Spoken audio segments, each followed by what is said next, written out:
नमस्कार दोस्तों, खबरों का सिलसिला शुरू करने से पहले आप वीडियो को लाइक और सब्सक्राइब कर दीजिए और कमेंट में बताइए कि आप ये वीडियो कहां से देख रहे हैं। बाराबंकी के लोधौरा गांव स्थित ऐतिहासिक महादेवा मंदिर में पूजा के दौरान विवाद हो गया, जिसके बाद दलित युवक ने पुजारी पर जाति सूचक गाली और मारपीट का आरोप लगाया। युवक को इलाज के लिए लखनऊ रेफर किया गया है। बरेली में आला हजरत इमाम अहमद रजा खां फाजिले बरेलवी का 3 दिवसीय उर्स ए रजवी 19 व 20 अगस्त को इस्लामिया मैदान में मनाया जाएगा। इसको लेकर तैयारियां शुरू हो गई हैं। देश विदेश के मेहमानों को निमंत्रण भी भेजा जा रहा है।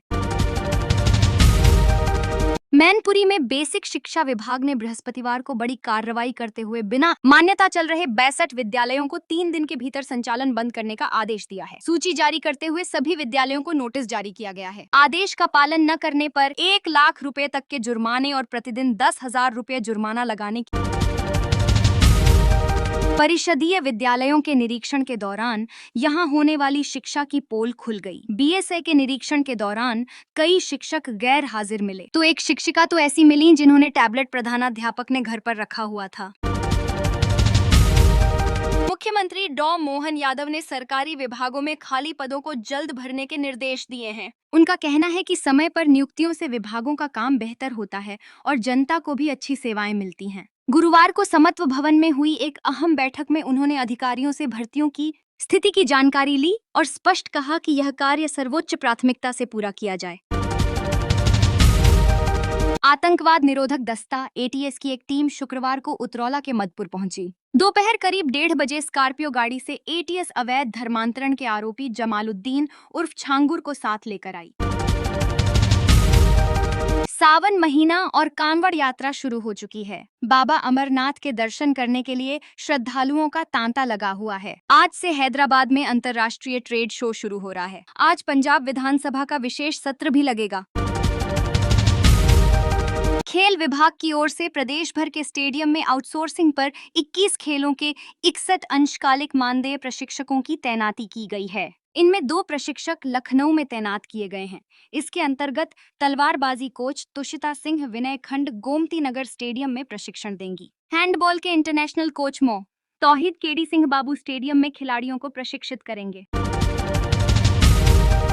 मॉनसून अपने अजीब ओ गरीब रंग दिखा रहा है। कुछ राज्यों में आफत की बारिश बरस रही है तो कहीं बारिश तरसा रही है। कृषि पर आधारित ये देश कम बारिश से कई तरह की परेशानियों से जूझ सकता है। वहीं हद से ज्यादा बारिश भी जमीन या फसलों के लिए ठीक साबित नहीं होती। कई राज्य अब भी ऐसे हैं जिन्हें मूसलाधार बारिश का इंतजार है। वहीं कई बाढ़ और मौसम के कहर से जूझ रहे हैं। मैनपुरी के थाना कुर्रा क्षेत्र के गांव तखरू में बुधवार की रात एक नवविवाहिता की संदिग्ध परिस्थिति में मौत हो गई। सूचना मिलने के बाद पुलिस ने शव को पोस्टमार्टम के लिए भेजा। मृतका के पिता ने दहेज प्रताड़ना व हत्या करने का आरोप लगाया है। पुलिस ने मौत की वजह जानने के लिए बृहस्पतिवार को शव का पोस्टमार्टम कराया। फ्लिपकार्ट गोट सेल आज रात से शुरू होने जा रही है। इस सेल का फायदा सभी उठा सकेंगे। ई-कॉमर्स प्लेटफॉर्म फ्लिपकार्ट पर सेल का बैनर लिस्टेड किया है, जिसमें इस सेल की तारीख, ऑन फर्स्ट और डिस्काउंट आदि के बारे में बताया है। होम यूटिलिटी के सामान पर 85% तक का ऑन ऑफ मिल रहा है। यहाँ तक कि आईफोन 16 पर भी ऑफर्स मिल सकता है। आइए इसके बारे में जानते हैं। यूपी से होते हुए शुक्रवार से कांवड़ मेले के लिए आज से ट्रेनें चलने लगी हैं। हरिद्वार व योगनगरी व अन्य स्टेशनों पर भीड़ को देखते हुए 4 स्पेशल ट्रेनें चलेगी। दिल्ली शामली व दिल्ली सहारनपुर ट्रेनों का विस्तार कर हरिद्वार तक चलेगी। बाराबंकी में 12 साल के एक छात्र की स्कूल के पहले दिन अचानक मौत हो गई। स्कूल गेट पर वह बेहोश होकर गिरा और अस्पताल में मृत घोषित किया गया। देवरिया की डीएम दिव्या मित्तल सुर्खियों में हैं। बीते दिनों उन्होंने एक बैठक में जनप्रतिनिधियों को ट्रांसफर के लिए दबाव न बनाने की नसीहत दे दी थी। यूपी के कुशीनगर में बुधवार देर रात माता-पिता में मारपीट के बीच 20 वर्षीय एक युवती की संदिग्ध परिस्थितियों में मौत हो गई। गुरुवार को भोर में युवती के पिता ने शव को ठिकाने लगाने के लिए गांव बाहर ले जाकर 1 किलोमीटर दूर एक व्यक्ति के पोखरे में फेंक दिया। कुछ देर बाद गांव में इसकी चर्चा शुरू हो गई तो वह खुद थाने पहुंचा और पुलिस को सूचना दी। मौके पर पहुंची पुलिस ने 3 घंटे खोजबीन के बाद शव को पोखरे से बरामद कर लिया। साइबर ठगी के मामले रोज सामने आ रहे हैं। इस बीच हरियाणा पुलिस 2 साइबर ठगों को ढूंढते ढूंढते यूपी के कुशीनगर आ पहुंची। कुशीनगर के तमकुहीराज क्षेत्र के रहने वाले इन दोनों साइबर फ्रॉडों को तमकुहीराज पुलिस की मदद से हरियाणा पुलिस ने गिरफ्तार कर लिया। हरियाणा पुलिस दोनों साइबर अपराधियों को गिरफ्तार करने के बाद कानूनी प्रक्रिया अपनाने के बाद उन्हें अपने साथ लेकर चली गई।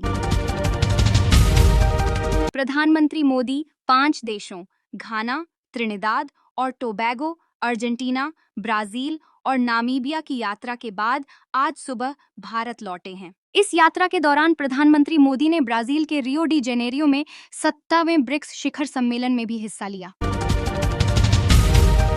उत्तर प्रदेश के मुरादाबाद में 3 साल से प्रेम संबंध में रह रहे युवक ने प्रेमिका की शादी की जिद से परेशान होकर उसकी कथित तौर पर हत्या कर दी। आरोप है कि युवक ने अपने जीजा के घर पर प्रेमिका को जबरन जहर पिला दिया। यह मामला अब हत्या के मुकदमे में तब्दील हो चुका है।